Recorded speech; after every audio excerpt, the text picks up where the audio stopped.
Hey everyone, it's Ben Hardy here, and in today's video we're going to be going over a 2010 Bentley Continental Supersport. But first and foremost, a huge shout out and thank you to Harrison Imports for giving me some time with this Bentley. Check out their inventory in the link below. Let's get straight into the video.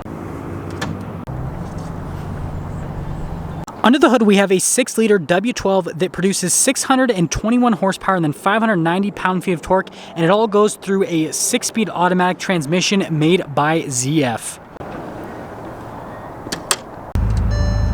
Now let's go to the front end of the Continental Supersport. So first off, you've got this really cool venting here on either side of the hood, and you've got the Bentley logo, which this is actually the mechanism to open up the hood. So you actually pop the hood latch, you pull this open a little bit, and then you have to pull this up, and that's what actually allows you to open up the hood.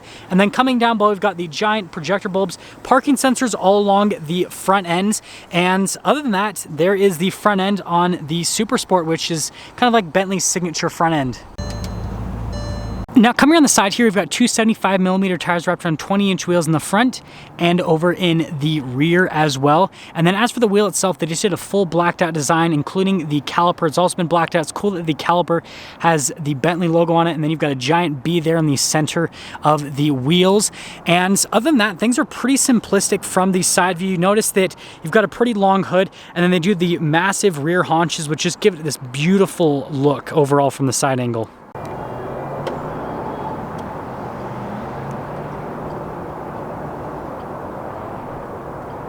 So here's the trunk in the Supersport, and it's pretty interesting. So the opening is a little bit on the small side, but it's like really long, but it's also not very tall. It's one of the weirdest trunks that I've ever seen in my life. The carpeting in it's actually really nice though. But yeah, that's pretty much everything for the trunk. I love how it says boot close, because obviously it's the boot of the car. But yeah, I just think that's funny that they kind of labeled it that way. Now let's go over the rear end, and as for the lights, it does not have LED lights, but again, you guys gotta remember this is a 2010, and this is before LED lights were really a big popular thing. Some cars had it on the front end, but most cars did not have LED taillights. But you can see the taillights actually still look really nice with the shape and everything. More parking sensors. This actually does have a backup camera, which is pretty neat. And then I just love the overall kind of like rounded type design. And then you guys can see the coverings for the exhaust tip also looks really good. Now here's the door panel, which is absolutely beautiful. You've got leather covering everything, quilted Alcantara, and then more leather down below. And then it's over the whole door panel, so like all of the surfaces are completely covered in leather or quilted Alcantara. And then notice you've got Supersport right there. I love how you have this carbon fiber bar. Now since this is the Supersport, you don't get back seats, you just kind of have this storage shelf here in the rear. So even though the trunk's not massive, you actually do get storage back here. And then notice again, quilted Alcantara and then leather everywhere. Like everything's covered in leather or Alcantara. Like it's just all really nice material wise. And then you have these beautiful bucket seats, which look absolutely fantastic. They've got the Bentley logo there at the top, and then they've got quilted Alcantara all down the center. And then notice you've got leather on the outside. And yes, they are carbon fiber, which is pretty neat. They are manually adjustable, which, I mean, that's the Supersport, so they're trying to save weight, right? Notice you've got the pedal layout just down below. And yeah, other than that, there's one more look before we actually pop in.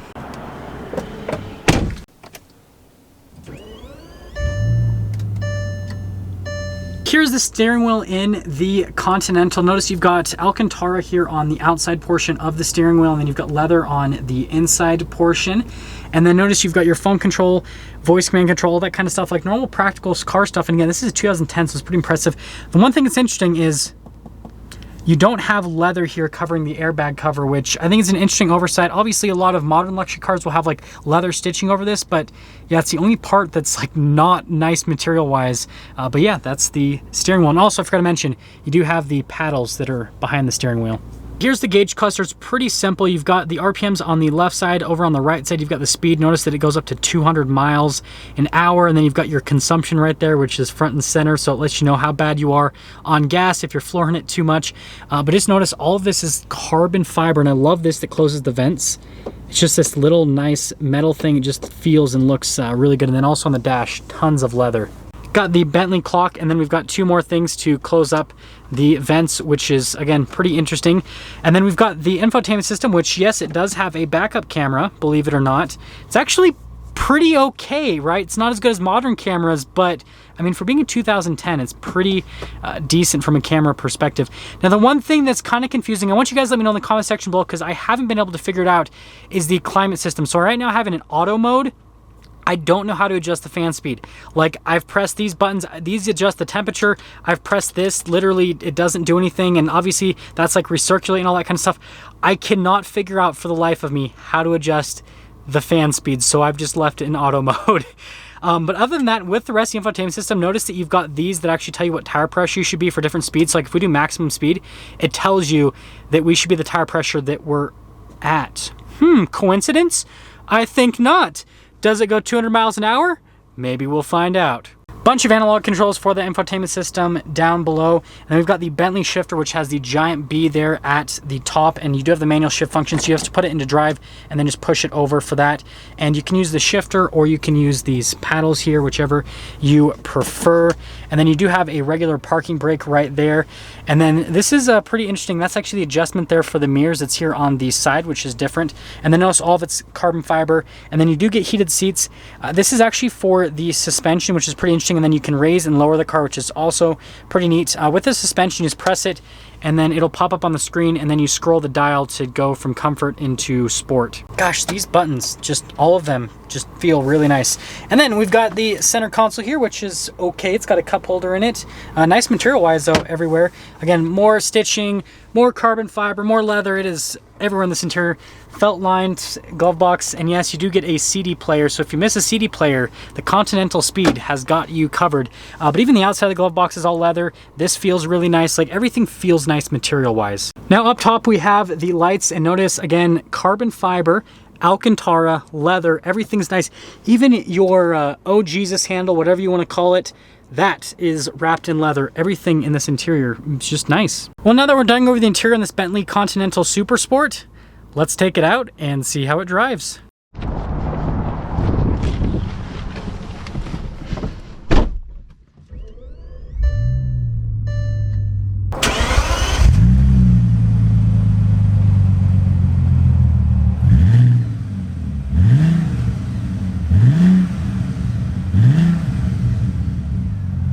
Let's talk about visibility before we set off here in this Bentley Continental Supersport. So first off, visibility of the hood's actually pretty good. It's easy to see over the hood. And then if you guys are wondering, with this key, it does have the flip out key. It just goes in right there. Again, if you guys are wondering. And then here's a visibility through both the mirrors, which is also really good. And then throughout the rest of the rear, visibility is actually really good. I'm pretty surprised. I thought visibility was going to be bad, but it's not. And let's set off. We are initially setting off here in the Continental Supersport. And first off, it feels super luxury. It just has this like nice substantial feel to it, and it rides so smooth. Like, you really don't feel anything in the road.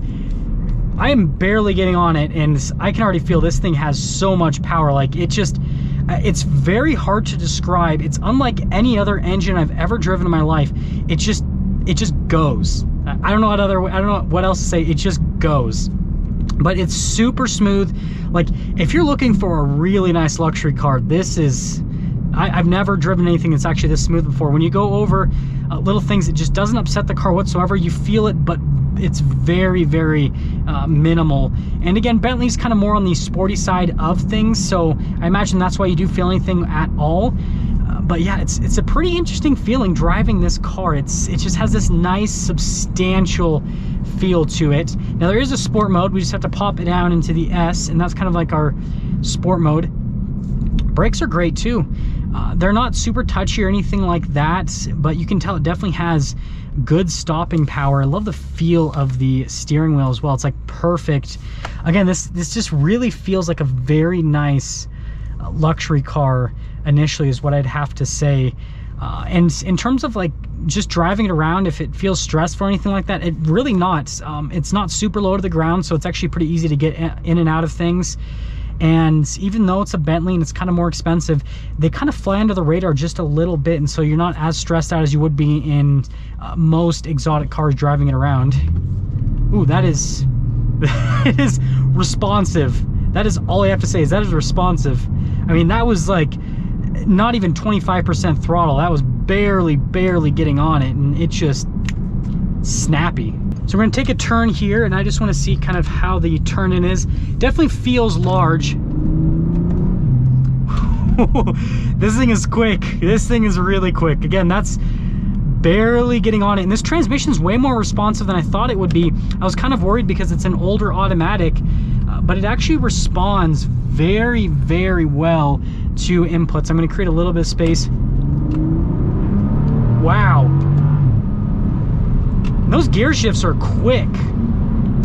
It's interesting acceleration wise. It definitely takes a second. Wow. So it takes a second to kind of come into effect. I'm gonna pop it back into automatic mode. So you just have to hold down the plus paddle, it'll go back into automatic mode. It takes a second to come into effect, but then it just moves. It feels like a freight train. Like literally when people say it feels like a freight train, that's what they are describing as the Continental Supersport. This thing is, jeez. I would get in so much trouble if I owned this car. It is crazy how fast this is. The 0 to 60, from what I read, was stated at 3.5 seconds, roughly 3.6 seconds. Definitely feels like that. It's crazy. It's such a hard feeling to express.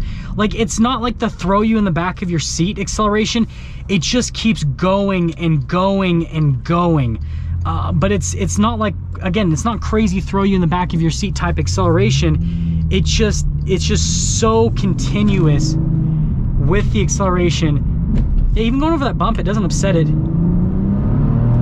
It gets up to speed so fast. Man, I would get in so much trouble if I owned this car. We're gonna pop it back into the normal mode so that we don't get into trouble.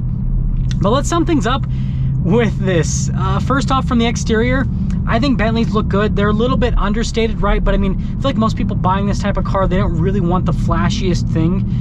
And then as a luxury car, it does a great job. It's actually very smooth, very compliant along the road. And again, you guys gotta remember, this is obviously supposed to be tuned towards a sportier side, but it's still super luxury. And then in terms of the acceleration, it's just crazy. Again, it's not like throw you in your seat like a GTR or something like that, but it just keeps going and going, and it doesn't get any slower. That's the scary part about this car, is most cars, they might like punch you initially and then they kind of taper off. This doesn't taper off. It just keeps pulling. So if you're looking for a crazy sporty luxury car that's a two-seater and is a Bentley, I mean, definitely check this out. It's crazy. One of the craziest cars I've ever reviewed. Now that's going to sum things up for our video on this Bentley Continental Supersport. Again, a huge shout out and thank you to Harrison Imports for giving me some time with this Bentley. Check out their inventory in the link below. I'll see all of you in the next video.